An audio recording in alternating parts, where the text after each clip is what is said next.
world, you know what it is. You know what it is. It is time for one more episode of Toke Talk, where I have all the hottest comedians to come sit down in a chair, tell their story, tell their life. But today, I got the OG today. I got the regulator. Let me go ahead and give a brief introduction. Stand-up comedian, radio personality, man who has been on multiple skits, and we're going to talk about them skits in a second. I'm going to get to some of them. Multiple skits, bro code, man code, aficionado, college tour professional, touring comedian from Nashville, but he's a Memphis born, Nashville native. Derek, Sleezy, Evans, what's up, brother? I'm doing my Donald Trump thing. I just wanted to do it on camera one time. I had to do it. Tell me something good, brother. Man, I'm happy to be here, man. I've been watching all of them, so I'm happy to be here finally, man, you know. I can honestly say this. There has not been any Toke Talk that I have done that your name has not came up in. Oh, man, I'm honored. You know, I pretty much appreciate everybody that shouted me out, man. From the Belly Button, Crystal, them the two I watched. I did watch them. Okay. Who else? Slick Baby. I saw his too. I didn't do a Slick Baby. That wasn't Slick Baby. That one. I did it. The Herm. The Herm. There we go. I can't get Slick Baby for some reason. The Herm. That's my guy, man. Yeah. I still love the Herm. He mad at me right now, but I love him. I've been trying. Slick Baby bad like you. I've been trying to book Slick Baby. Man, you can get him. Okay. Yeah, you can get me. Okay. Hit him up. Tell him, Slick Baby, come on here. Hey, boy, I tell you, when you an OG, you can do this. I ain't got that power yet. I pray to get it. I ain't got the power to pull him on here neither, though. No, I'm saying. What you mean maybe you don't? Hey, man, shoot, I'm still out here hustling too. So. Excuse me.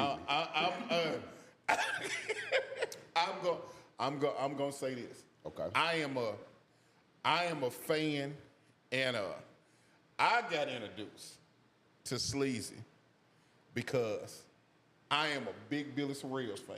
That's my guy. So we get him on here too. I would love that. Yeah, next time we're gonna get him down here and get him on here. That's all I need to hear. I stamped it. Now, I'm gonna tell you something. When I seen that funeral skit that y'all did on Trinity Lane. Oh, that was the one we did in the at the funeral home. At the funeral home. Everybody thought that was a church. I was meant to. That's at the funeral home. It's at the funeral home, right there where Sensations was at. That was right there on top of that hill. You better know it. That was my introduction to Sleezy. We thought they were gonna say no too. They had just opened up and everything. That whole thing. We were like, we were like, man, we need to find a church. Because Billy had came down here. I said, man, you know what's better? So we can ask a funeral home to use their cathedral part. He said, that's a good idea. So we were just driving and we saw them. We were like, let's go ask them. They was like, sure, do what y'all want to do. Just keep it down. We closed the door and let us do what we wanted to do. Now, I gotta ask this question. Okay. Because, like I say, I studied it. Did somebody get in one of them caskets? Yeah. Comedian Raw. He had got in the casket. I was like, I'm not doing. I don't play with death like that. They had even took Billy down there to where the bodies was in and stuff. I said, I'll stay upstairs. Like they was giving tours. They were so happy that we were there. I was like, I'll pass. I said, right here in front of White Jesus. I ain't moving. I stayed there. I was like, until it's my time, I'm not going down there. So you tell me this. Right. What got you started in comedy? It's funny you say that, man. The guy that got me started was Timothy Lyons. He doesn't even do comedy anymore. Like 18 years ago, actually. Okay. At the Belcourt Theater. That's when this guy, him and I think it's Robert Luke, they used to rent out the Belcourt Theater and do these comedy shows. So he asked me to do it, and I went up there and did. I sold tickets to. That's when I was still at Tennessee State, so I was passing out the tickets, selling tickets on campus, and I've been doing it ever since. And then from there, I took it serious. It was this guy named KFG. You know KFG? I do know comedian KFG. Comedian KFG, he actually one of my OGs. He the one who, he had the place, so he used to have this comedy night where he used to bring up K-Dub. And that's how I met all the K-Dubs, Henry Welch's, and all the people that are big now. Like, I mean, they were on the come up then, though, but I got a chance to meet a lot of those people and become good friends with a lot of those folks. Them Carlos Millers and all that type of stuff. Me and Carlos the same class. Okay. We started together, so I got to meet a lot of these people when we were first starting. You know, I lived in L.A. for a little while as well. And Houston, that's how I met Billy. I lived in Houston for 2 years. So I've been all over this thing for a short period of time, but I did a lot within these I'm gonna say 18 years, man. You can't knock the hustle. Yep. You can't knock the hustle. Yep. Tennessee State. Tennessee State. Aristocrat too. I was in the band at Tennessee State. A lot of people didn't know that. I played the tuba. You know what? I'm gonna tell you what's crazy. My father played the tuba as well. Where at Tennessee State? At Tennessee State. Oh, see, look at that, boom, boom, man. Now, yeah, I did it, but I did it for 2 years over there with Prof. Graves. I marched under Prof. Graves, TD, JB, all those guys, Mr. Sexton. Okay. A lot of people didn't know that. You know, DJ Tui. I like telling this story. DJ Tui, father is actually the man who writes all the music for the band, Mr. Sexton, Dean Sexton. That's Tui's father. So when Tui was a little kid, Tui was maybe 10, 11 years old, playing the trombone in the band with us. Like, he used to come there for, I guess during the summer, he used to be with his father. So Tui used to be up there playing the trombone while we was, you know what I'm saying? We was adults. I told myself, I remember he was a kid, and that makes me feel old too. But DJ Tui, shout out to him, man. He did his thing when he was a kid too with us. Now look at now that's exactly what I'm talking about. When you got motion like that right there, it shows longevity, and not a lot of people can come on here and say they went to college. Oh man. But I say that to say and finished now. And finished. And that's a plus right there. Yeah, I finished. I also finished. But in reality, when you started doing college tours, because you done some college tours I did a few colleges. I've been down to a few of the Louisiana schools. I did some other little tours. I be forgetting, especially all the Texas schools. We did all of those when I was living in Houston. We did all the black ones. So it was just, it's one of those things. Like college crowd, I know you're finna ask me, how is it? They're difficult. They deal. To me, college crowd, because you got to find out what a student really likes, and most of the time they want you to roast and do some shit. They don't want to really hear no comedy. Stand-up comedy is for, people that's been through something. Yeah. A college student hasn't been through anything yet. They ain't been through nothing. They ain't even been through a heartbreak yet. They think they've been through a heartbreak. They ain't paid no bills. So it's hard to find a funny bone in the essence until you do some Greek stuff or stuff like that, or roast, pick people out in the crowd. That's what they want. They ain't even found a reliable weed man yet. Nope. They still got a dude pinch selling them 3 grams, and it's supposed to be 3.5. Y'all remember them little sacks in college? They try to get over. So I'm glad that you brought up the roasting. No, my head ain't. Here it comes. Now, this is a question that I asked everybody that sits in this chair. All right. We are hosting the roast of Sleezy. Who are the 5 comedians that Sleezy would hate to have roast him? You got 5. It got to be Nashville comedians? It can be any comedians that you want. Man, from Nashville, let me see. I'm gonna pick Crystal because Crystal gonna get, because she know me. I'm gonna get the people that know me, that can dig down and get me good. Crystal can get me good. Oh, shoot. You brought up Billy. Billy will get me good. Jesus Christ. It's a lot. They gonna just really do me dirty. Okay. Chris Smokey Jones. I don't know if you know him. He from Alabama, but he lives in Atlanta now. He'll get me good. It's a lot of, man, I can't think, cause it's a lot of funny dudes. So you got three. I got three. I got two more. I got two more to This is go. when don't worry, you ain't the only one. This is when it get tricky. Two more. Because you don't want to leave somebody out. I don't want to leave nobody out that really good at this roasting. Oh, man. I got a homeboy named Stone, Mark Stone, in Memphis, man. He not a comedian, but he one of them people, like when we was in college, like dude wouldn't let up off of me. He like one of them people you go back and forth with. He never gets tired. That's the non-comedian, but my last, I'm gonna say, sheesh, who I would hate. Let me go back. I guess I throw Sebo in there, man. Sebo like to be low down. like Sebo blurt your personal business out loud. I was just with Bo last night. Yeah, Sebo like telling all your personal business. Hey, guy, I got something for you now. Come on now, Sleezy. I know, come on now. You know how you talk, yeah. Come on, God damn it. Yeah, it's Sebo there. So yeah, Bo will tell you. I know that baby ain't yours. That's that type of guy. So now, I'm gonna say this: out of all the comedians, you shouted out 2 from Nashville, so that's major. Yeah, I got to. Like I started comedy in Nashville. Like I said, I'm from Memphis, but I started comedy right here. All right, what have you seen in 18 years? What is the dynamic that has changed in the comedy scene in Nashville? Honestly, I mean, I like Uncut, man. It went from this is Uncut. It went, man, from everybody like everybody group controlling their own narrative.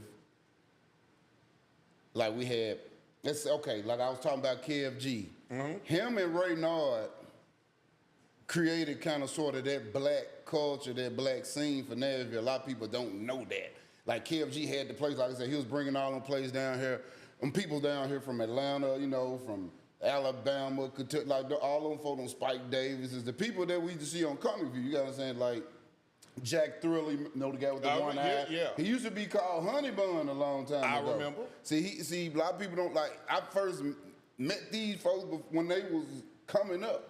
You know what I'm saying? Through KFG, through a Ray Nard. Ray Nard had the Corner Bar. Like he was bringing all the people to the Corner Bar and other little places. So it was a black scene, and then I'm skipping around too. Then we had Jazz and Jokes. We had a place to go be your unapologetically black self. Then it left, so I guess a lot of the people, you know what I'm saying, that's not a black or white thing, but I feel like we want they call it mainstream, they don't call it the white club. So I feel like we chasing that more so than being ourselves, man. They get on stage and change their whole voice to do jokes in front of these white people. But I just feel like, man, we have nowhere where, like what a KFG or Ray Nard had built.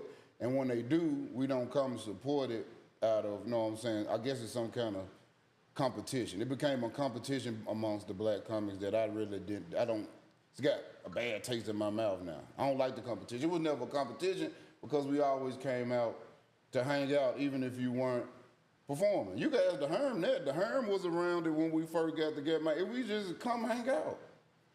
Like after the show, we just stand outside and roast and play. I mean, it was a time, I would say, it's gone because of social media, because everybody wants to be a big star now. I started comedy because I wanted some money and some women. I was finna say the bad word. I try to keep so people can get their monetization out their chats.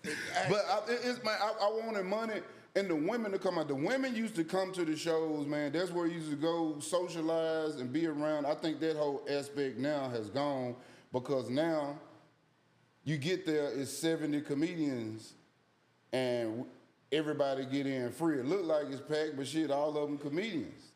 Like, man, what happened to you getting people to come out or getting people, you know what I'm saying? That's what's lost. It's nobody there but everybody that wants to be a comedian or thinking about being a comedian. I don't know. I don't know how and when it changed, but I don't like it. If you want to know the truth, I just don't. Well, I'm gonna speak from watch me show you how sometimes I just hide in the cut. I watched you last year try to bring back a smoking a joke vibe. I did that. See how I'm just sitting in the cut? See how you just drop your head? He's like, yeah, I know you did that. Nobody came out. Yeah. So, what we have to do now is, we got to reach out to our own people and stop giving everybody these free jokes, is what I'm going to say. Number one. And that's another thing, too. I don't mean to cut you off. Yo, you good? A lot of people to get these comedians to get the budget and pinch off it to comedians. You got to understand, people that drove all the way out, too. And these comedians, I mean, some of us are broke. You can't pinch off of a budget. Just you keep the bigger half and you just I'm gonna give you a little 20, 25 there. You can't do that to your fellow brothers, and you can't undercut your fellow brother. If I said, hey man, I want 300, I'm just throwing a number out there. That ain't what I charge now. I say I want 300, and then you come behind that and tell that promoter, oh man, I'll do it for 150. I know, and you know it was me that they finna get him out. This has been done to me recently, like of last year. Comedian did that to me. And the lady came back and told me that, such and such said they'll do it for this much, cheaper than what you told me, and they'll get some of the, some comics to come themselves. I was like, well, shoot, I ain't finna argue with that. You should go cheaper. But there's what I told you, but I don't think a lot of that ain't cool to do that. Don't do that. Don't undercut it. And what I learn is in life, and this is just business. You get what you pay for. With somebody with your resume being where you've been, coming from what you've come from, we deserve to get our flowers right now. Yeah. And it costs to play in this game. It costs to be who you are. I don't have 18 years. I don't have 18 years. I can't say that I've toured in California. I can't say that I went to Houston. I can't say that I've done this professionally for 18 years and think you can just give me scraps. So I'm asking you, how can you help, or how can you help us? I'm gonna say I'm a pup in this thing. How do you have any advice for? Man, the advice is... But I don't want to do it with the fuck shit. That's what I'm saying, man. And I think a lot of that comes with... I didn't skip no steps. I mean, you can skip steps now because of the internet. That's why people mad about the TikTok thing right now, because that's how you skip the steps. Like, the internet helped DC Young Fly and Desi Banks and a lot of those guys that are bigger names skip steps. I don't think you necessarily have to go to the open mics anymore.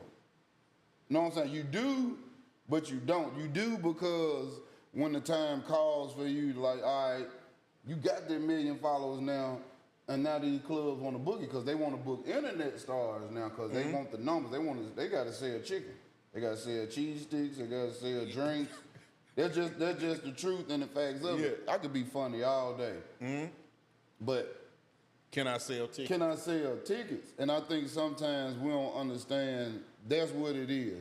My age group, I figured this out. When I was I tried to bring that night Squeaky at Jar, the other part. The cigar lounge. Yeah, the cigar lounge.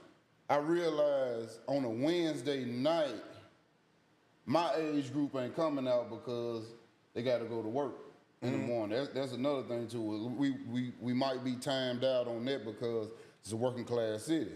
I want to come to your show, Derek, on a Wednesday, Thursday night, but man, I got to get my kids ready and I got to go to work in the morning, man. I just got off work.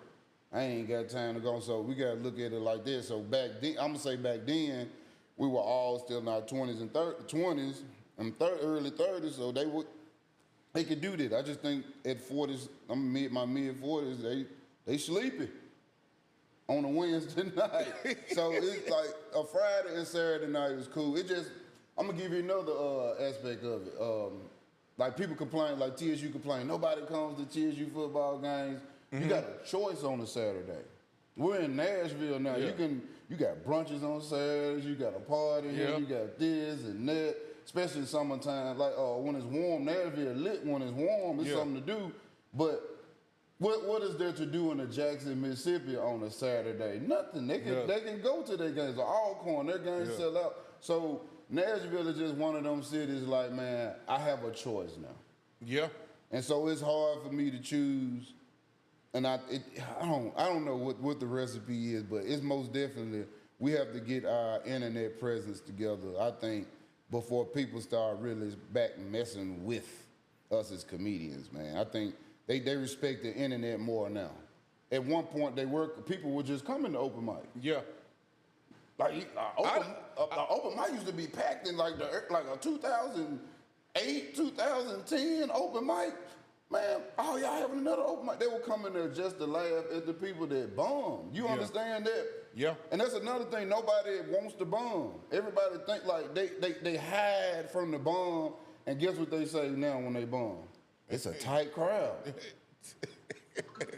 I can't. It's a tight crowd out there. That's not fair to the crowd. I mean, no, it's not a tight crowd. You didn't find that funny bone of that crowd. You got to find out what's funny to them. You can't say the P word if you see a bunch of 40 and 50-year-old women in the crowd, man. Maybe you need to switch it out for Cooter Cat. She laughed. You see what I'm saying? She ain't gonna laugh at the P word. But Cooter Cat, you see how I'm saying? It's the way that you present some of this stuff sometimes. You can't run it off. You can't nigga. It's okay to say don't nigga me to death. Especially if you see this little timid, little young white couple sitting in here in Culture Counter, like, wow. You know what I'm saying? So you got to learn your craft. I ain't saying change who you are, but change the direction of that joke sometimes, man, and you'll get a different response. If there's some advice I can give, find who your crowd is. I can say this, and this is not a that funny bone, rather. This is not a shot or just a plug for, but we here at Culture Canna, we are trying to be the home for black comedy in Nashville. Let's do it. That is the purpose of why I'm doing these podcasts, for the internet presence. For the internet presence, and because I do open mics still. Got to. And in going to open mics, I've said this publicly. I don't hide from this. I don't see a lot of us at these open mics. Because we think we're too good for them. We already think we funny. And this is the thing that I see a lot of them doing too. They put on shows and they book these guys thinking that they think there's networking. Man, you know how many dudes that I done went out of town to get some money from, I didn't know who they were, and I still don't know who they are. You gotta feel me. I'm gonna go, you finna give me 500? I'm coming. It's up the street too, especially up Louisville or somewhere. I'm going to get that little money. I'm finna spend like, 80 on gas, I'm coming back with 4. And I'm coming back. I ain't even spending the night in the hotel. I'm not even spending the night. I'm bringing my wife with me. She might drive some of the way back. I might drive till I get sleepy. You got it, baby. We going home. You got to understand, like, sometimes it's okay to start, like you said, in them open mics. Go out there, man. That builds your group. You gotta understand, me and Mike James started at the same time. I'm after B. Cove and Ray Nard. KFG and Ray Nard around the same time. Sebo started in the 90s with TC, but Sebo had, he went off and he went to college for a little while. Understood. He went to university for a little while. Yeah. And he, know what I'm saying, he came back, and that's when I was starting. Like he came back a few years while I was already in like a few years before he started coming back. So you guys, that's the argue of it. It's like that, But TC didn't, you know what I'm saying? He ain't really mess with nobody like that. He ain't come around. So it took like like I said, KFG and Ray Nard kind of molded Nashville comedy, and I knew how to be. I learned how to be a comedian through them, and then bringing actually, like I said, bringing people down here to learn how to, be a comedian. You know what I'm saying? And I went to Houston. I would take this back. When I went to Houston, because I was the improv. I was doing the improv while I was down there, so I was in the improv all the time. So that gave me that bigger stage, like, to be on. And then when I came back from Houston, that's when Jazz and Jokes had resurrected. So by the time me coming from Houston and already being used to being in front of 200 and 300 people in that improv, I think that will hold a lot of people because it's a bigger improv. Yeah. And me coming home to Jazz and Jokes, when they were opening it up, they was like, well, you can host it. Like, you perfect. You doing a good job. Yeah. Because I had learned how to be a comedian, like, from like I said, from being around here, but I learned how to be on stage when I moved to Houston. Okay. You got to understand, like, I learned how to be on the stage and put them jokes together. You can actually YouTube all my Houston improv and see my growth within each one of my Houston improvs, like the recordings throughout the years from me being down there and around all that stuff. So it was a journey, man. Jazz and Jokes, that was another thing too. We learned. I know I'm rambling and talking. No, you fine. I'm fine. You sure? Man, you go. Okay, man. Well, at Jazz and Jokes, that's when it mixed the element with being a comedian as well as learn. Like I said, those words you have to switch it around because those are older people. They came for the music too, because we had Elder Barge. There we had Freddie Jackson, Michelle A, and actual jazz musicians from Kurt Whalum. So I have to host these. So sometimes I can't. People like Sleezy can't be clean. I just have to be clean for the jazz show. So no, that's not true. I choose not to be sometimes though. But it also found ways to switch words around. But being able to work around that as well as the musicians and being in that kind of environment, them people dressed up nice, that taught me how to be an adult. AG stayed on my butt about it. Black Rob, I'm older than him, but it was mainly AG and Joe Jones, they taught me how to be a man on the stage. Like I said, Houston taught me how to perform on the stage. They taught me how to be a man. It's a journey. I got to get that on a shirt. Make sure put that in notes. They taught me how to be a man, grown man, and just really read your. AG's always say, read your crowd. Don't F them in the mouth all the time. Woo! He's like, don't F them in the mouth. That means like, stop all that potty mouthness. It's funny, but don't F this. They always tell me. Yeah. And I'll get up there and do it, and they'll be looking at me, and he'll sit there and be like, I told you. I'd be like, you're young. I'll be young. You don't want to admit you're wrong, but you're right. You go up there and correct it the next time, and it'd be all right. And then, you know what I'm saying, with Jazz and Jokes, they closed. Boom, I moved to L.A. I was in L.A. for 1 month. I had moved out there with Billy. I was on his couch. Oh, man, shoot, man. He had an audition. Because we was out hooping. He was like, shoot, I forgot I got an audition. I was like, shoot, I'll go.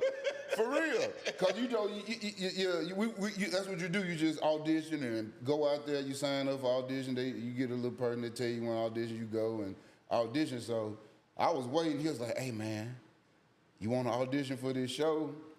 He said, all you got to do is just say you left your headshot and stuff, and you'll email it to him in the morning. I was like, cool, I'll go in here. I was like, such and such. They were like, your name ain't on here. I was like, yeah. I said, but they told me to be here this time and yada, yada, this. And check this out. Before I go into the store, you remember the guy Hits from the Street? I do. He was there. It was the tech guy. It was a lot of those guys that was from MTV and BET. Like, they were auditioning for the show. The name of the show was According to Him and Her. It's still on television now. You can catch the reruns. Okay. So I went in there, auditioned. I killed it. Country. They would ask these questions, and I was quick with answering it back and being funny with it and witty with it. And they said, where you from? I said, I'm from Memphis originally, but I live in Nashville. They was like, that's what we need. We need somebody like from the country because that's when it was BET centric. Now it's BET her now. It was BET centric then. That was like, that's one of our biggest demographics for that channel is that region of the country. And that was like, I love it. I love your wittiness, your sharpness. And that's how I got on this show, just at the right place. I did that whole audition musty. We just got through playing basketball. And I got on the show according to him and her. This man just said, that means he definitely over 40, because people under 40 don't use the word musty. That man said musty.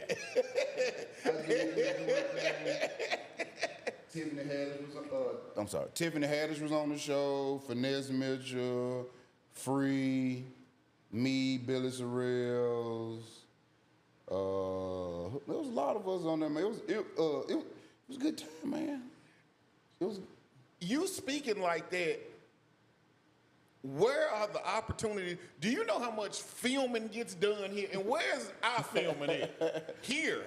We need to do it. Like, Nashville is one of them places. I feel like, man, everybody put their difference aside, man, and stop trying to be the king of Nashville. Ain't no kings. You know what I'm saying? This a republic. This a comedian. This like for the republic it stands, one nation, under God. We one nation. It ain't no king of comedy in Nashville. Ain't no best out of us. It's supposed to be a group. It's supposed to be a group of us doing a group of things, doing movies. I mean, the Atlanta comedians do it, and so on and so on.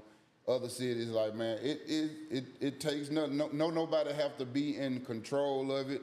If you the funniest one for this scene or this certain time, just let that person be funny. You can't always try to out-fun. That's another thing. Don't try to out-funny nobody. If it's their turn to shine, you have to let that person shine and get all that, soak it in, because that's going to bring more attention to all of us. Ain't that the word? I didn't turn my ring off. I apologize. Ooh. Hey, that's okay. That's a TV no-no. Hey. And watch this right here. We don't do no edits. We don't. Hey, we don't do no edits. I apologize. I apologize to myself for doing that. It's all good, man. Hey, but what you was going to say? I'm gonna say that maybe, as far as like being a king, you're right about that. There shouldn't be a king. There shouldn't be. But if that place downtown on 8th Avenue, a lot of people feel if you down there, that puts you up here. That place that starts with a Z. I don't like to say that name like that. I mean, it don't. I mean, it feels that way because that's the only time. Sometimes people respect your comedy. If you be like, man, I'm down here. I got my show down here. Or they'll ask you something. They be like, man, I got a comedy show. They be like, is it down there? And I be like, no. Ah, man, let me know when you're down there. Me and Ray Nard had this conversation too, man, about how they sometimes your peers or don't respect it sometimes. They don't say that they don't respect it, but they not at a point they be like, I've been messing with you for all these years. I want to come see you there, or Bridgestone, or in municipal anywhere. So I think sometimes that pedestal we put them at it'll mess you up mentally, because some people might not think they're good as a comedian because they haven't performed down there, when it's not true. I tell you, it always goes back to the internet, man. Get your internet presence together, man. Stop being corny. That's another thing, man. Be yourself. I think sometimes the crowd can read when you're not being genuine. As a person that sits in the crowd, do you sometimes be like, you don't feel like the joke, it don't belong to them or who they are as a person, you see? Like, it don't, like, you have to, like the crowd know, man. Just like dogs and babies know, man. That dog know when you scared without you even showing you scared. So you just don't be corny. Start re-rocking jokes. Like, know what I'm saying? You ain't start remixing. We and saying, oh, just because it's the same kind of joke, but it ain't the same. They love doing that, man. But Man, just be yourselves. Then there's no, and I'm gonna keep saying there's no king. I don't like when people are like, oh, you the king. No, I'm not. I'm part of it, man. If that brings awareness to Nashville, Tennessee, comics, man, bring awareness. I don't want to be the top dog. I want to be in the mix. So we want to do some movies, man. We can do some movies, man. It's okay to be vulnerable. You know what I'm saying? Like in that whole Adam Sandler group, all of them had their times when they shine, man. Like even with the Jonah Hill and his little group, and you know everyone had they groups. They even now we got the what's the teacher show with Quinta B. Abbott Elementary. Yep. Everybody has their time to shine, man. It's okay to be the butt of the joke this week. It's okay to be the joke giver this week. You don't like it's okay for us to work together. That's one thing I would like to see Nashville comedians do at one point. Let's get it together and get on one page, man. I want. That's what I want out of all of us. I want to do a real Nashville movie without so many people trying to be in charge. Let the people who are actually good at that, at being in charge, be in charge. And if you just, no, you just a worker. I mean, and that's another, everybody not a king. That's what I'm saying. Everybody calls themselves a king. If everybody was a king, that's what black people love to say. We was all kings.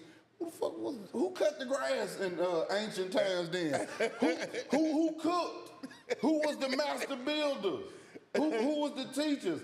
That whole concept, we all come from kings and queens. No. It was ignorant motherfuckers back in ancient times. Somebody built some pyramids crooked. They were like, we got to tear that one down. They start over. I don't like that one. So, you know what I'm saying? We got to work. It's a team. Man, it's a team. I come from an era where you could get your best advice outside of a liquor store with a dude smoking a cool. Yeah. Smoking a cool with a half pint of LTD in his back pocket. They tell you what not to do. I don't like them boys you hang with now. I know your dad. They'll tell you stuff like that. Your daddy won't like you hanging with them boys right there. And will tell your daddy when your daddy came in the store too. Remember that same wine though will snitch on you. You know your boy been around there with them boys. And your daddy was like, hey, I heard you been in your mind. You like that wine though snitched on me. We ain't got that in the neighborhood no more. They pick on the crackheads now. They be mean to them. We knew crackheads by the first name. Willie. Yeah, hey Willie. Percy. Man, you got this or you know something or my daddy said, can you get up there and cut the cable on again? Yeah, tell your dad I got him. What, just give me a ladder. No, it ain't, that whole disconnect, that's funny you say, that whole disconnect, which is everything is, we need all that in the community to keep the community going, man. It's okay. That was balance. That's the yin and the yang, scholars and wine others. I love it. So, I have to ask this question. I know how this answer's gonna go. Is there any loyalty in this comedy game in Nashville right now? I think it is, but I think it's a race. And if we take the race out, all the disloyalty will go away. All right. You ain't never, okay, with my group, have you ever heard me or seen me Facebook anything bad about Raynard, B-Cub, KFG, you know what I'm saying, Sibo, even TC? Have you ever seen me get on the internet and cuss them out and say they ain't nothing or go back and forth with them? Never. That's what I'm saying. Even if I didn't get along with them or had a problem with them, I could call them. You see what I'm saying? Yeah. So it's more so now. I don't think the disloyal, it ain't no disloyal. I think it just needs to stop, like I said, to get the competition out. And I think everybody see kind of eye to eye, man. I think we'll realize that we all trying to be more famous than actually getting some money. And I think that's the problem too. Like we want that fame that everybody sees and knows, which the money comes with it, but we fighting for the same effort. And then when some of us do get it, we get real arrogant with it. And I don't, no. Share it. Share that little thing, man. It's okay to post other people's flyers. It's okay to put other people on the flyer. You know what I'm saying? Like, that's another thing I see people do. Like, you'll have a comedy night and you'll have just your face on it. You know what I'm saying? You have to show people. And a list of names. Yeah, and a list of names. You have to show people who's coming. Show their face, man. Put a headshot of that person on there. Spend the money on the flyer. If you don't know how to make it, spend the money on a good flyer. But you have to show who this person is, or it's nobody. You're not promoting the night. You're promoting yourself. I mean, what you still supposed to, but share that. Share who's coming. Why is it so hard to get other comics to post and share? Why? And I like other people's stuff a lot of times, man. I just like, even if it's, I don't have to listen to it. I just hit like on the comic stuff. I like your stuff. I just go like it. Give it a thumbs up. It costs nothing to just bloop. I don't even listen to it. Truthfully. That's real. But you supposed to, like, that's what you supposed to do. Bloop, bloop, engage. Why not? Put me in the algorithm. Just give me an algorithm. It costs you nothing to just like it, man. And I think there's another disconnect with the comedians too. They try to act like, and they don't follow back. Yeah. I follow people back. You can go look at my follow. This is my fourth page. My first one was, I got up to like 30K. Second one, I think that one was like 20-something thousand. I lost that while I was at 92Q. And I remember my heart dropped in my chest. I don't know what I did to lose that pay, but they took it away, and now I'm stuck at 8,000. It won't go no further. It'll go up, and then all of a sudden 100 followers go away. Like, how that happen? I don't even be really. I think them bots. That's what it be, the bot followers. So, man, I try to like everything. I try to follow as many non-comedians too. That's how, a lot of times y'all don't understand. It ain't stealing, but they ain't comedians. Sometimes some of them people, them people y'all just follow regular people. You can find humor in them, not what they say, but sometimes it could be a scenario they in. Man, you can write that as a joke. Y'all be so stingy with following people back that y'all be missing out. I got a dude from Canada, and that's another thing. Respond to people, them people that's out of countries too. They love it too, because you gotta understand, they went out their way. You an American. I got Australian, a guy I talk to. They like, I interact with them because that helps you out. You gotta understand how many Canadian people he might share something funny that you done post. See, people miss out on good quality followers by being arrogant. It's okay, man. Follow people back, man. Answer the DM. Them people, look, man. You don't understand. They love y'all. Women, especially women. The women love comedy. Women make they men come out to your shows. Men ain't coming just to come. That woman, or they be like, oh, dude be like, it's some women up in there. I'm finna start coming. See, y'all don't even know how to pimp your comedy. They don't know that this is the bachelorette party capital of the United States. That is fact. It's women here, dude. Like, y'all, like, we got to revamp how we are as a community, man. I would have to say, and it's gonna have to start, like you said, with a lot of the unks. That's what OGs that we are. We gotta. That's what you here for now. I wanna start reaching out, but I think a lot of y'all gotta understand who we are. And I'm saying that it's not dividing, but you gotta understand when they put they people on. They don't always put you on. That's what I'm saying. We gotta have our own union. Know what I'm saying? I ain't saying stop messing with them, but we gotta get our stuff back together. Our little union. We still do shows with them and come over there and do that, but we gotta get our money part together, and we gotta get our comedy spots together where we do our comedy, and stop making it always, I got the hottest night in the city, or my city, my night this, or ain't that, I heard, or talking behind each other back. I heard there wasn't number like 10 people up in there that night. such and such night didn't have nobody for this, or such and such bombed at his own night, or such. Like, man, come on, man. Let's get that part together so we can start paying some light bills at least with this comedy stuff, man. And then we can get up to our rent. But right now, man, let's focus on getting our light bill paid. And that's why I can say that picture that I just posted, it felt good to be on stage. This stage, matter of fact, where we at right now. Me, Renard, Brian B, Billy Button, Crystal, Sebo, all of us, just right here. And this, now, like I say, it ain't much, but it's ours. Man, that's all you understand. This how the corner bar was like this big. Yeah. Know what I'm saying? Like, as far as like, not, this is way, but where we was doing comedy, it was this big. And people would be packed in there like sardines just to hear what we had to say. Swear to God, bro. It don't take much. You understand, like, a lot of those comedy specials or those comedy clubs that y'all see online, they be this big. Yep. It's just the way that the camera's set up, like, it makes it look like it's so, man, I'm comedy club, man. Especially when I went out to LA, I said, man, this can't be what I saw on television. You know what I'm saying? Especially you go up to the 150 seats. Easy. A lot of them spots be small, so, and they don't pay in LA. They feel like it's a blessing for you to be on my stage. New York pays you. You know what I'm saying? You go do 50, 100 here, you go around, do all those spots around. New York pay you. Atlanta give you that $100. Here, go around, do them joints in Atlanta. Atlanta pay you.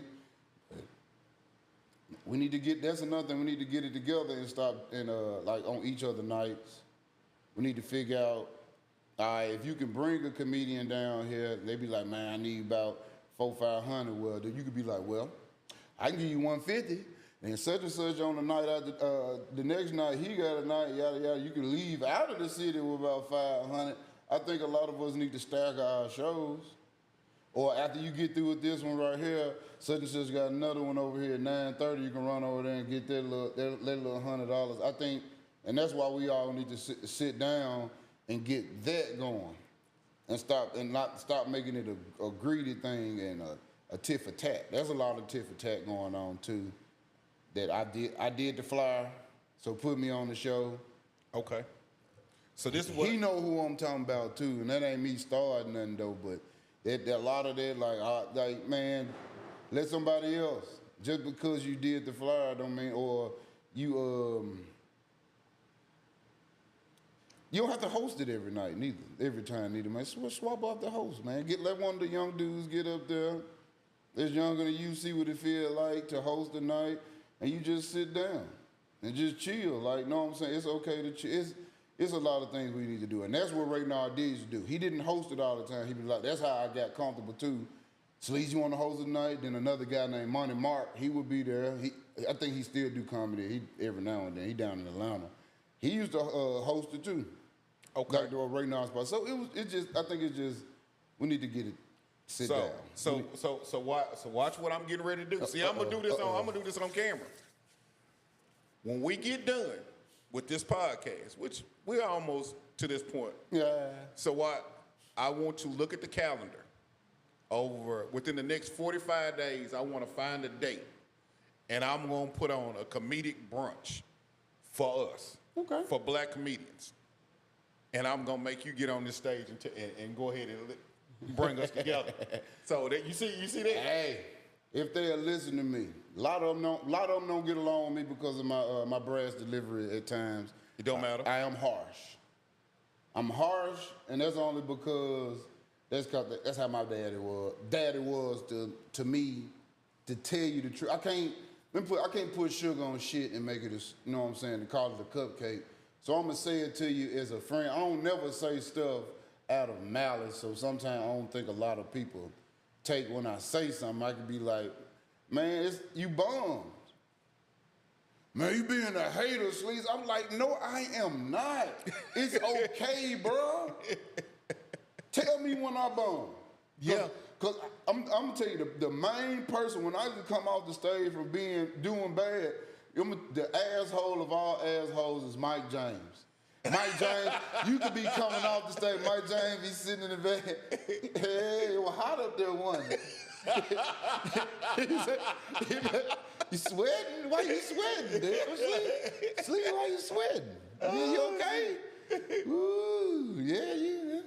It got ugly. Then they quote is, everybody bum, but you bum tonight.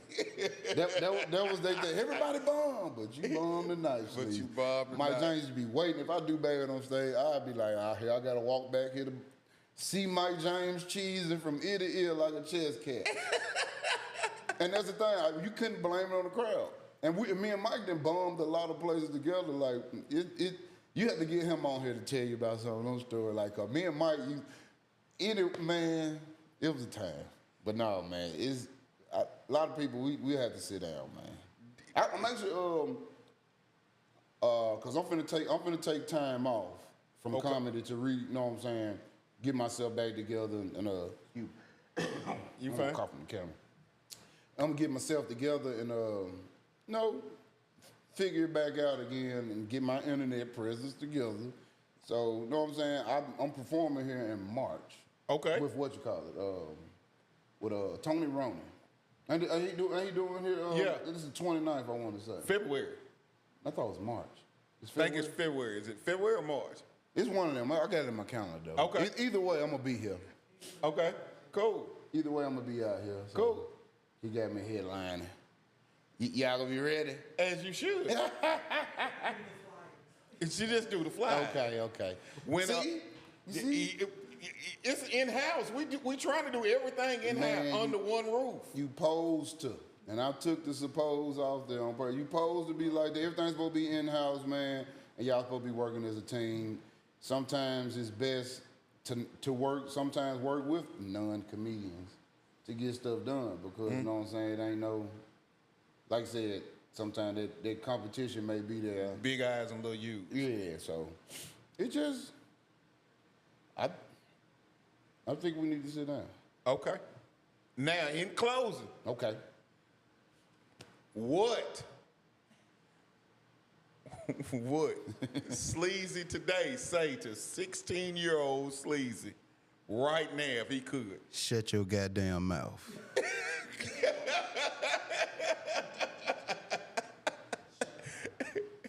And then, I honestly, like, I would. That's about it. You know what I'm saying? And I tell, me and my wife talked about this. I wouldn't get in the time machine and go back to 16. I'll go to 21 because I had my son at 20, and I don't want to mess that up.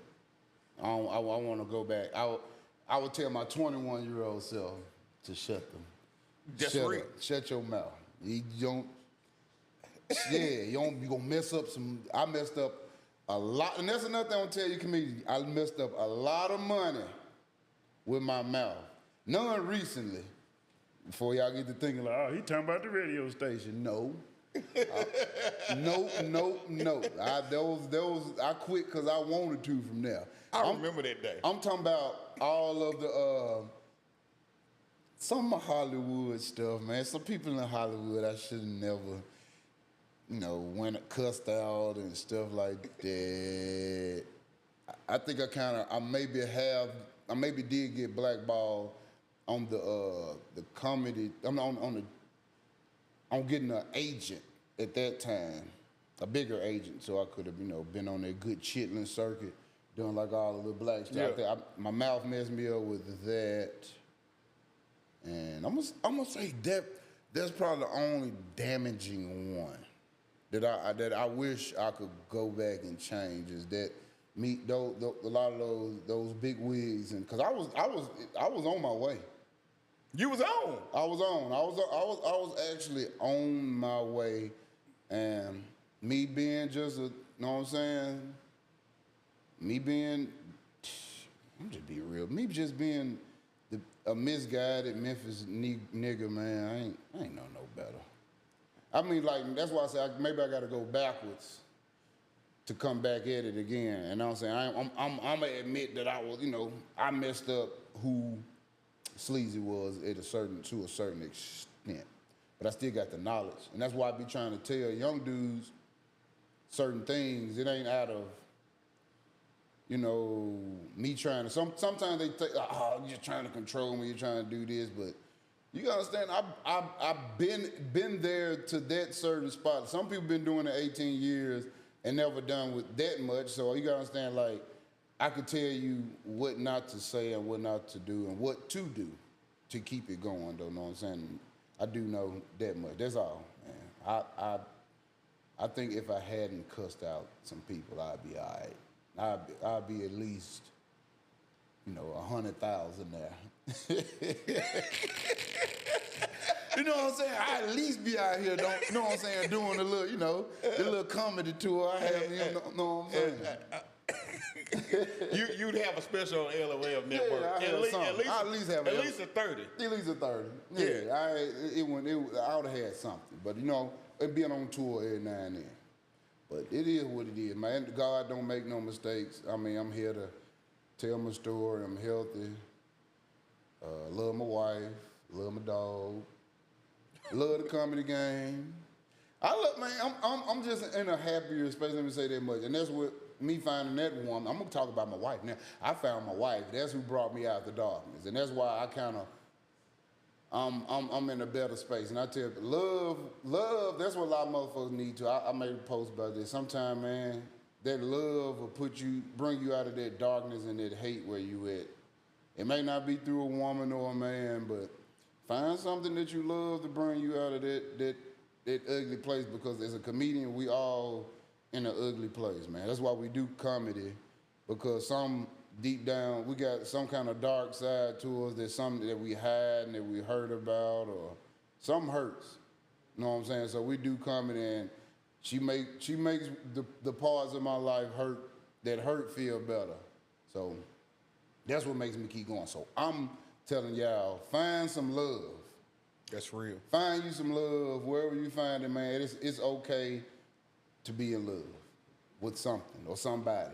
Then that'll take you out of that dark, and you'll become a better person and a better comedian. So you got to find you the right woman and the right man, though. Let me say that. So that's all I got to say. And I'm gonna go ahead and close it. We started on love and we ended on love. Yeah, man. That is another episode of Toke Talk. I am Mr.505. That's that big dog. That's Sleezy, man. We out of here, man. Keep your pimp hand strong.